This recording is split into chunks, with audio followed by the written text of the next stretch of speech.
Just over a week away of the NFL draft, it's time to open the Peacock and Williamson mailbag. Questions about lessons learned from draft attendees this year. Incumbent quarterbacks on the hot seat, wide receiver trade history versus 2024, and a whole lot more coming at you right now. NFL analyst Brian Peacock and former NFL scout Matt Williamson bring you expert NFL analysis every day in less than 30 minutes. Get an inside look at the NFL on the field and in the front office with elite breakdowns to next-level analysis and in-depth information only for the real NFL fans. This is Peacock and Williamson, and it starts now.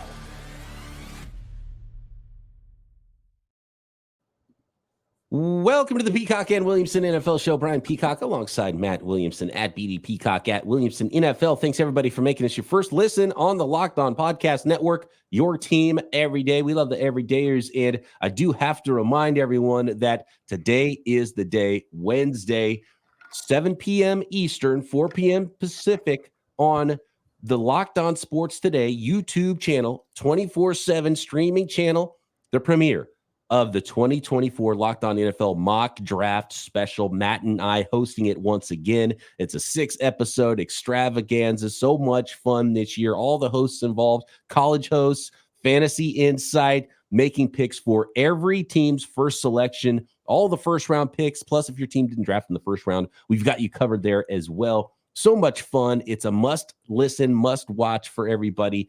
You can check it out on the Peacock and Williamson podcast feed, and it will premiere live tonight, Wednesday, April 17th, 7 p.m. Eastern on the Locked On Sports Today 24/7 streaming YouTube channel and on Amazon Fire TV channels app for Locked On Sports Today. You got to check it out. Matt, that was a lot of fun recording that thing. It really was. And to call it extravaganza might be selling it short. I mean, it was so many people from the Locked On network, so well coordinated. And all we had to really do is just chime in on all their work. But it ended up being quite the project, as it is every year, and I'm sure it's going to be wildly popular. I urge everyone to check it out. Please give us some feedback on it too, what we could do better, picks you liked, all that kind of stuff. But it's like watching the real draft, to be honest with you. One other note today, I just want to throw that out there too while we're talking programming stuff. Wednesday is the last day for official visits. That's my recruiting background. The 30-man visits, so they're all in the books. If they have not been to your favorite team's facility by today, they will not be there. So that is done. And there was a lot of those getting, I saw all over social media, there was like 4 and 5 guys showing up the same day to have those workouts. Teams were getting those in, their last minute preparations. And then basically teams go into their hole at this point. Right, Matt? Is that how it works? You go into a hole for a week and you pop out on draft morning and you got your board ready. It's hammered out. You've talked to GMs. You kind of know what your trade options are going to be. And then you play the game of the draft. 100%. I mean, you probably won't get a lot of news this next week to 8 days. I mean, there could be a trade. I mean, there could be some stuff like that. I mean, that obviously, but you'll get rumblings, you'll get rumors, but most of the facilities are on lockdown at this point. I mean, they don't want random folks showing up. Like I usually do a video once a week at the Steelers facility. They didn't say don't come, but we're not doing one this week. There's going to be just the inner circle in those buildings now, really talking stuff. Even the hallways, you'll hear, man, I think we're too high on Fashanu. I think we're too high on Fuaga, whatever. You know what I mean? So that's really the way it goes. And you really want to, I bet by this point, almost everyone's vertical board. And what I mean by that is rank all the quarterbacks, just one after another straight down is probably all set. They've probably had all those meetings. They had the running back day. They had safety day where we, as a team, ranked them. But where things get hairy is that horizontal board, like safety's a perfect example. Running back's a perfect example. Where do we rank running back 1 or safety 1 that we're not willing to take in the first round versus tackle 12? You know what I mean? Like that's when the board, like think of a spreadsheet or a piece of graph paper. Caleb Williams is in the top left. He is, quarterback 1 and he's in the first row vertically or horizontally. You may not see a running back until way down the list. It's a bunch of blank space. But you want to get those guys ranked against Spencer Rattler. You know what I mean? Mm-hmm. So there's a lot of fighting with that. The coordinators obviously want guys on their side of the ball, And then if you have a guy that's very similar on the horizontal board at a different position, and you're up with that second, third round pick, and then you look and you say, well, there's nobody left at this position later. We're going to go here because it's close enough. And then we can go to this other position in round 4 because there's more guys on our board that are still going to be there later. And so that's where those tough conversations that happen once you're on the clock that you might not expect and not really know how that's going to go when you're setting up your draft board. And that's the conversations that are being had right now. Like the GM or whoever's in charge of that room might be like, all these magnets are gone and we have a center. Who we taking? And it's like, whoa, that's not how I wanted it to fall. Yeah. This is where the mock draft idea came from too. It's like you get all the scouts together. It's like, hey, you're drafting for the Colts. Hey, scout, you're our West scout. You're drafting for the Raiders, right? And then so all these scouts get together and everyone goes through and they do a mock draft and they draft how they think it's going to go and they play this thing out so they can be as prepared as possible for when the real thing does happen. So it's a lot of fun. We're nearly there. First question here is about the draft attendees, and we got asked a few times this when the list of attendees was dropped, and if there's anything to take away from it. And I have one huge takeaway, and it's pretty easy, and it sticks out like a sore thumb in my opinion here. Here are the draft attendees. The list is smaller than I can ever remember. There is 1, 2, 3, 4, 5, 6. There's 13 players that have been invited to attend the draft that will be there in Detroit in a couple. By the way, congrats Detroit on hosting the draft. That's a fun location this year. I like that they're moving the draft around. Terrion Arnold, Jaden Daniels, Marvin Harrison Jr., J.C. Latham, Laiatu Latu, Drake May, Quinyon Mitchell, Malik Neighbors, Rome Odunze, Darius Robinson, Brian Thomas Jr., Dallas Turner, and Caleb Williams. So those are the 13 players that will attend the draft and be there live. Actually, I've got 2 big takeaways.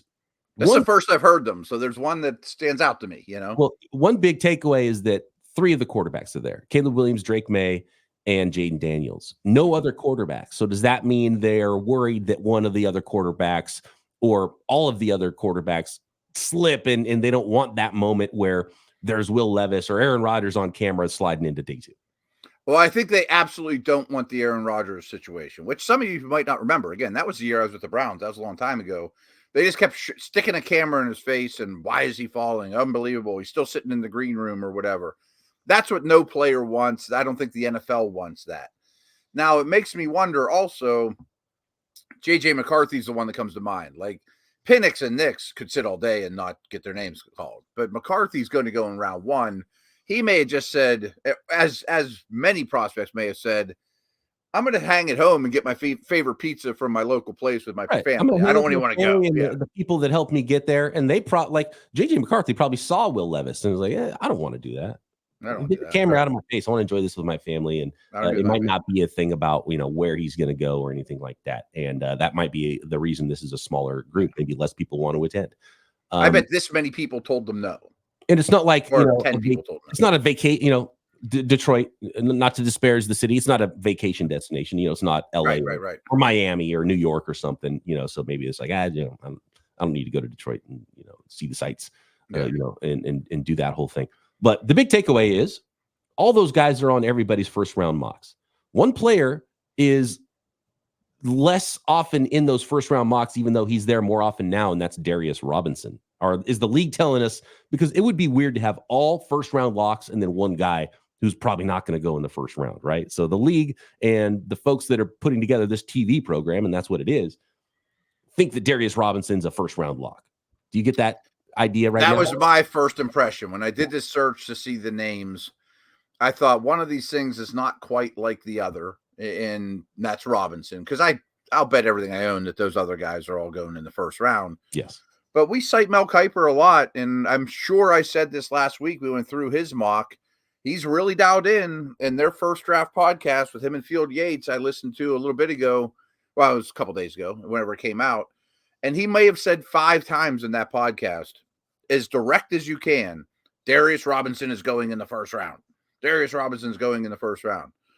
So I think Darius Robinson's going in the first round. And I do think it's kind of interesting. I'm not going to look too much into this, but they do list him as an edge rusher. That's on NFL.com.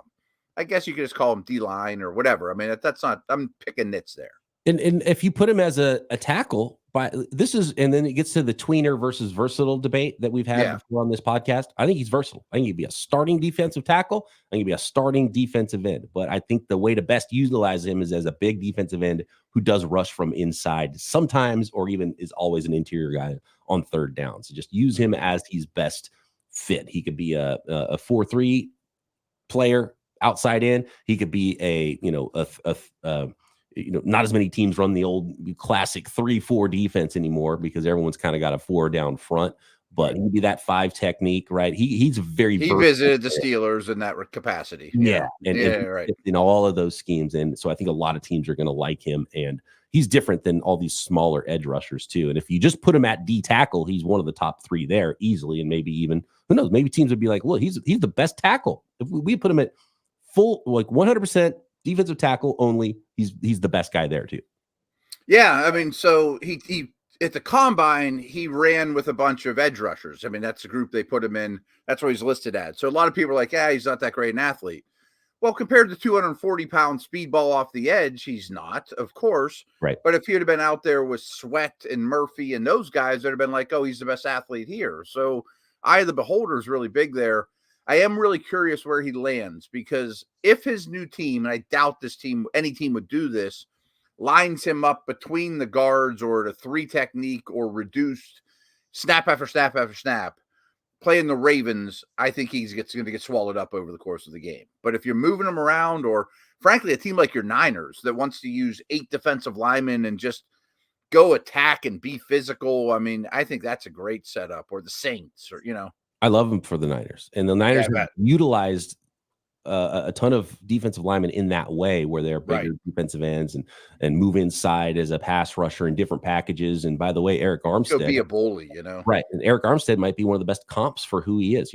Bigger, like taller, big end. And Eric Armstead was that 3-4 defensive end coming out of college before he transitioned into more of a full-time defensive tackle role later in his career. So it'd be a good replacement there for a player who's really good for the 49ers for a long time. And we've talked about him a lot on Locked On 49ers. He's one of my favorites in late round 1 for sure. And maybe he doesn't even get to where the 49ers are picking at 31. Yeah. Darius Robinson, look out, might go really high. Mel and the Ravens are sure tied into one another, and he seems like a Raven to me. Next, I want to talk more about this. It's lying season, what we're hearing, and it's information and misinformation season as we get ready for the NFL draft. Next. Today's episode of Peacock and Williamson is brought to you by LinkedIn Jobs. When you're hiring for your small business, you want to find quality professionals that are right for the role. That's why you have to check out LinkedIn Jobs. LinkedIn Jobs has the tools to help you find the right professionals for your team faster and for free. And LinkedIn just isn't some other job board. LinkedIn helps you find professionals and hire the folks you can't find anywhere else, even those who aren't actively searching for a new job but might be open to the perfect role. In a given month, over 70% of LinkedIn users don't visit other leading job sites. On LinkedIn, 86% of small businesses get a qualified candidate within 24 hours. Hire professionals like a professional on LinkedIn. We're talking about 2.5 million small businesses use LinkedIn for hiring currently. Make sure yours is one of those. Post your job for free at linkedin.com/LockedOnNFL. That's linkedin.com/LockedOnNFL to post your job for free. Terms and conditions apply.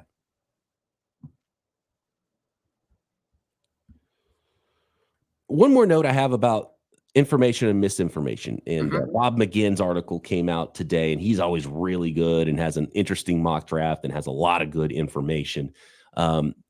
What frustrates me about this process is the best mock drafts, Matt, drop the morning of the draft.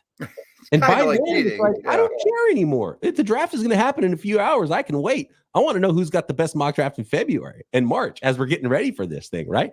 But we get so much information, and I think some of it's smoke screens because literally in some buildings, there's only one person who knows what's going to happen.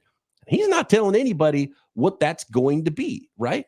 And teams are so locked up with some of this stuff, and there's been quotes from a GM. It's like, we're not trying to tell people what's really happening. So what you're getting is a lot of stuff from agents. You're getting what one team thinks another team is going to do. And then you get this game of telephone and you get so much information, and some of it's right on and some of it's way off. And it's always really fun to see what the information is at this point, because you start to get a lot of it the week leading up to the draft. So a couple things there. Like, I 100% agree with you. Like, I would love, and it's easier for all those mock drafters the later it goes, of course. You get more information, things fall into place, you find out more medicals, things of that nature. But be the guy a week before it happens, and I'm going to date myself here, that tells me that the expansion Texans are taking Mario Williams, not Reggie Bush. Like, Yes. I don't want to be surprised 5 minutes before the pick. Oh my Right. gosh, the Schefters of the world, or breaking news, be the one that gives me that a week beforehand. And here's an example I can tell you is I was in the Browns war room for the 2005 draft. That was the Braylon Edwards draft. But the 2001 Browns draft, they had the third pick in the draft, and many of my cohorts, other fellow scouts, were in that building and employed by the Browns in 2001. Whenever, and I can tell you this as a fact, when they left their final draft meeting the night before draft day, everyone in the Browns building thought they were taking Richard Seymour with the third overall pick. Overnight, Butch Davis decides he's taking Gerard Warren, because he knew him from recruiting him in Florida from his Miami days. That stuff happens. You know what I mean? Like, I guess Butch just couldn't sleep on. He felt a little bit better with Warren, passed on Seymour. He goes into New England and does really well. That's a factual story. Wow. And actually, I want to go down that rabbit hole of what it's like for teams and how some of this stuff gets figured out. And we had a good question here about trades. And the question is, and I think I might have lost it here. Mm-hmm.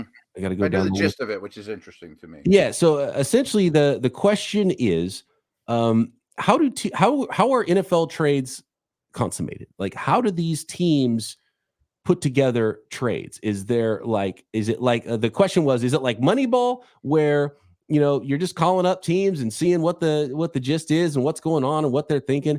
Or is it like there's a secret official trade block, like your fantasy league, where like we put Stephon Diggs on the trade block, and then you're waiting for those teams to call you back on that, which I think would be fascinating, which is definitely not the case right now.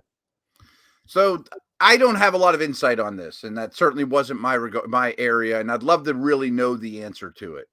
But a couple things I can basically tell you is, back in the day, like when internet was new. I mean, I've dated myself so many times on this podcast, like when chat rooms were new.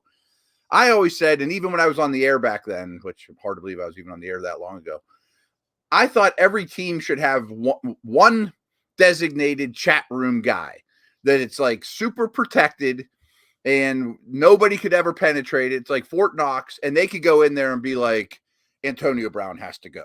Who wants? I mean, he's, right. Like, just be honest. Like, man, our corners suck. I need a corner bad. Who's got one for me? Right. Like, and maybe I don't think that there isn't a chat room like that, but I thought that would be really cool. I mean, but I do think Steelers call the Niners, and well, okay, we're not interested in Ayuk, but Lynch might say, yeah, but the Bears have a guy that they're trying to move. I think there is some of that, and there is more of a tight fraternity than Getting fired is so good for you, because everybody that you worked with at place one all goes somewhere else. So someone at the Titans you worked with at UTEP back at 20 years ago or whatever. So everyone has a friend somewhere. But one thing I can tell you is, on draft day, that's a little different. The urgency's there. You're on the clock. The clock is ticking down. Every team has a designated phone answerer or two. I would urge everyone to go watch the video of Monty Awesomeforth making trades on the phone. And there's, video from inside the war room of him making those trades in the draft last year for the Arizona Cardinals.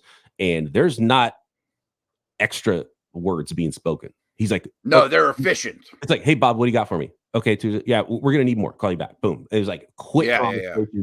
And they've done a lot of groundwork here. So they've probably already talked to these teams, and they know hypotheticals about how things are going to go. Then the actual deal gets. He's like, all right, yep. Okay. Nope. We need more. We need that. We need, and then he's talking to someone else off camera who's working the board and like has the numbers and the draft chart. It's like, no, we're going to need 132. We need 132 on that. Yep. Okay. Hang up. Talk about yeah. Done.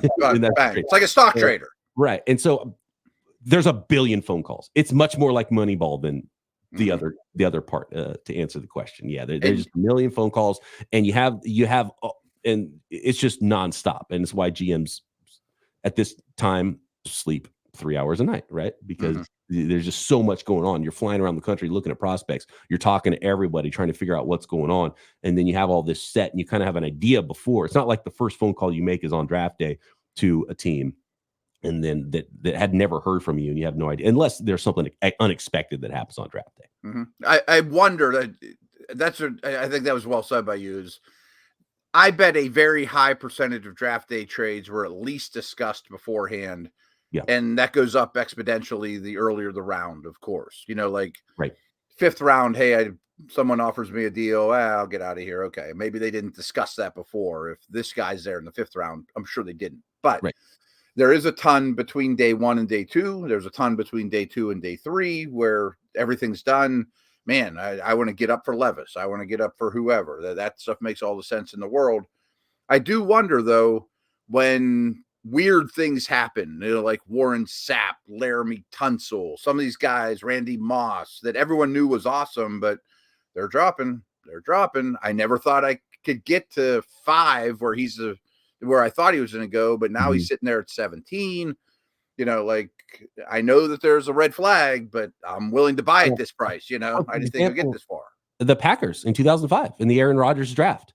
Yeah. It was Ted Thompson was the GM at the time, right? I think so. Yeah. Or was it Ron Wolf? Who was? It's right in that neighborhood. Yeah. Wolf traded for Favre, so it must have been Thompson. Yeah, Ted Thompson. Whoever the GM was started calling teams. They're like, "Is there something we didn't get on Rodgers? Did he get arrested? Last week that we didn't know about last night? We're like, what's going on with Rodgers? Why is nobody?" And they, nobody knew. And they're like, "Oh." And I wonder if people would even answer that correctly. I mean, if you called other teams, like you definitely call it. I'm sure his agent blew up like crazy. Right. And he probably called the GM he trusts around the league. Someone he knows, like, what's going on? You got any information on Rodgers? Like, no, nothing. I can't believe he's still there. Like, all right, I guess we're drafting a quarterback. We didn't expect to. Here's a weird question, too. I've always wondered that I bet I could find the answer out. I mean, I know enough people in the league. If I call, we'll just use the Niners and Steelers. Niners call from 31. They want to get to 20. Okay. We worked out the deal. But are you going to tell me who you're taking or not? I always wonder that too. It's like, hey, sometimes it's obvious. Those trades where you only go up one spot, right? Exactly. Right. Two spots. It's like, but who are you taking? Like, well, I can't tell you that. Yeah. Like, okay. Or they're like, it's like, okay, well, we can't do the deal because we have to know you're not taking our guy. And they're like, I wonder how much of that actually happens. Yeah. Right. Like, hey, we really need to move up 2 spots to get ahead. I got to go from 22 to 20 because 21 is going to take my guy. Well, then who's your guy? And then maybe it's the same guy, right? At the same time, the team that's trying to trade up be like, okay, well, we're going to draft so and so, and then the team's like, okay, we'll make the trade, and then that team's like, oh, well, now I know they weren't going to take that guy, so we don't have to trade anymore. I don't have to trade down anymore, right? Yeah, like I bet they're just like, you'll find out when we turn it in. I mean, it's like a card game, and so it is a draft game when it comes to the trades and the Schadenfreude and everything that goes along with teams trying to be secret, trying to pick their guys, and seemingly everyone knows what other teams are going to do. But then in the end, it doesn't, like the 49ers in 2021. It was like we had to trade up to number 3 because someone was going to jump us at 12 to go get a quarterback. And then Mac Jones lasts to 15. And you're like, you sure about that? Maybe you got some bad intel because clearly you could have sat at 12 and been just fine or going up just a couple of spots, And so teams like they talk themselves into things, and some of the information is great, some of it's not, and some of the information is misinformation because Adam Schefter was on TV, looked us right in the eye through the camera and said the 49ers are taking Mac Jones at 3. It's Mac Jones at 3, period. And it was not. So, yeah. Any evaluator, GM, guy in charge, I bet has hundreds and hundreds of stories of, like Dallas supposedly was going to take, it was a cook from Michigan State, and he didn't get there, or whatever, and they ended up with Dak, and it ended up being way better. Like Connor Cook, I think it was. Yeah. So I don't remember what year that was. 2016, 2015, 14. It was the Zeke Elliott class. So that was Ramsey and Bosa. That was 16, right? Anyway, sounds right. Yeah. This time in 2016, Connor Cook, look out for him in the first round. Went in the 4th round, right? Right. No, there's a We've lot. talked about Willis and Yeah. Levis this time. He's going to top 10. All right, we're going to get to the rest of these questions next. An interesting one about the kick returns, how that might affect maybe even the draft. Next.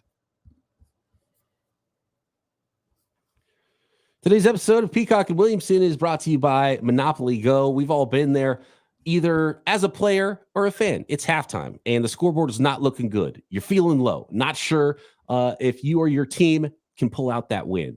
That's when you dig deep, you lift your head up, and you say to yourself, it's time to get back in the game, pull off some bank heists, and take as much of my friends' money as I possibly can. That's right. The smash hit mobile game Monopoly Go lets you compete with your friends to get the most riches and the biggest empire to be built on Monopoly. This is Monopoly, but it's the Monopoly you love, but on your phone anytime with tons of new twists, including leaderboards to compare your progress and play on a ton of Monopoly boards all at once. You are making your friends bankrupt, smashing their landmarks, charging them rent on all the classic properties, or you can work together with your friends to crack open community chests and in tournaments to get extra rewards and climb the leaderboards. So get back out there, put your game face on, and download Monopoly Go, now free on the App Store or Google Play.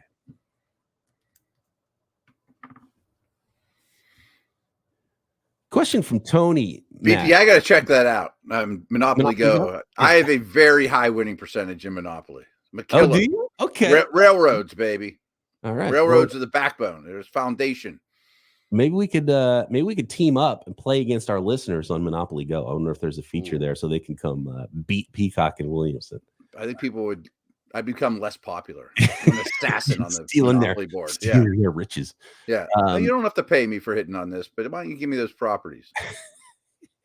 Do you think new kickoff rules is going to change the way teams draft and the way teams utilize their best players? The question was asked to us, like, are we going to see Christian McCaffrey return kickoffs in the NFL, Matt? I bet a little bit. I mean, I think if you're a wideout or a running back in this class and have a nice track record as a returner, it's a lot better than it was a year ago, for your stock. I think that's a nice perk. I also wonder about the kickoff team and the coverage team. I mean, those guys don't have to run as much. Might we see some athletic linemen on the front lines? Might we see big power tight ends? I think we definitely will. Yeah. So you need less of the 4-3 speed gunner and more just linebackers that can go tackle. Yeah. But in terms of returners, I think it's no on McCaffrey. I mean, we talked about this off the air, but maybe in the Super Bowl, maybe some crazy environment or right. Debo for your team. I used the Antonio Brown example. He was a great punt returner until he became too good at receiver, but then still use him here once in a while. Yeah. Dion was like that. I mean, I think maybe it makes the kickoff returner more valuable because they almost didn't matter at all. They were the least valuable guy on the roster.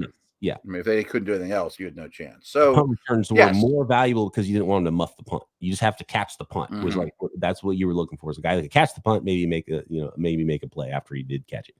So it does make a kick returner more valuable. Is it more like a punt return now, or is it more like a true running back that you need? Is my question, because I still think you need that top. I think it might be more like a punt return where you just need someone to find a gap and hit it with big time speed, more so than it's like a counter play on offense where you need a running back who's reading the hole. And, so I don't even know if running back is the right thing. Maybe Xavier Worthy is what you're looking at. Maybe it's not a bad call. I mean, certainly like a Leggett type, I would make sense. That's get up ahead of steam and break tackles. They can break an tackle, also has the speed to take it the distance. Yeah. But I mean, I think kickoff men are going to use a lot less drivers and 3-woods and a lot more 5-irons, which makes it a little more like fielding a punt. Which incumbent quarterback, this question from Michael on Twitter, which incumbent quarterbacks have the most pressure heading into 2024? Bryce Young is one that's, if he doesn't live up to draft status in year 2, Richardson coming off the injuries the same way. What about, Aaron Rodgers, Tua, Dak? They're all brought up in this question from Michael. Who do you think has the most pressure going into 2024 at quarterback? Let's focus on those because I think they're good ones. I mean, I think Dak is in such a great spot. He's not going to sign a contract. He's going to become a free agent and just demand anything he wants from the league. So, yeah, he better perform, but That's no different than any other year. He's got a lot of cards in his up his sleeve. Right. It would be hard to imagine him not being the Kirk Cousins of next offseason if he hits Right. free agency. And Cousins didn't even play the second half of the season. You know, Right, I mean, so, right. I mean, even if you get hurt badly, He could tear still the the Achilles, Cousins but of still next be year. the Kirk Cousins of it. Right. You're right. I think Tua will probably have a new contract by then, by opening day. Yeah. I know their cap issues are tough, but Reports are they're already getting to work on that new contract with Tua. so I bet he is locked up and doesn't have as much to lose. Rodgers' legacy could certainly take a hit. I mean, you go 2 years, if your whole time in New York is garbage, whether it's injury related or not, it's kind of like the Russell Wilson situation where a great player falls from grace. You wouldn't want to do that, He's going to the Hall of Fame either way. Right. But you just don't want it to, when Bad people think taste in your back, mouth, they're going to think of a pretty significant time in your career, a couple of years worth, where you're more known for your conspiracy theories off the field than actually playing football. And in New York, it's just going to be magnified even more. And then didn't he say something yesterday or today about HIV was created by aliens or the government or X-Files or something? I don't know. He is deep in the rabbit hole, and he needs football right now to save him. I can't wait for his documentaries to come out after he retires. His football life, 30 for 30s and whatever. I would go with Bryce Young though. You're the first pick of the draft. You're on the worst team in the league last year. Not all your fault, but before you know it, you're 2 years in and you only got a year before they're deciding to pick up your 5th-year option. And, the bust words get thrown around. If you stink again next year and could they take a quarterback in round 1 next year? Maybe. The moment that your team stops believing in you. Right. Now you're a journeyman, right? And Zach Wilson, that happened quickly. Trey Lance got to play 4 NFL games before the 49ers decided to go with a different quarterback, and it's different. Mariotas and Wentz's and Winstons and all these top high, Trubisky's, and you can become that guy in an instant. That happens quickly, and it can happen in 2 years. Yeah, and that's like the least patient organization in the league. Anthony Richardson's another one. Like, he's got to show something this year to where the Colts don't go into 2025 thinking, man, do we have to look at a quarterback?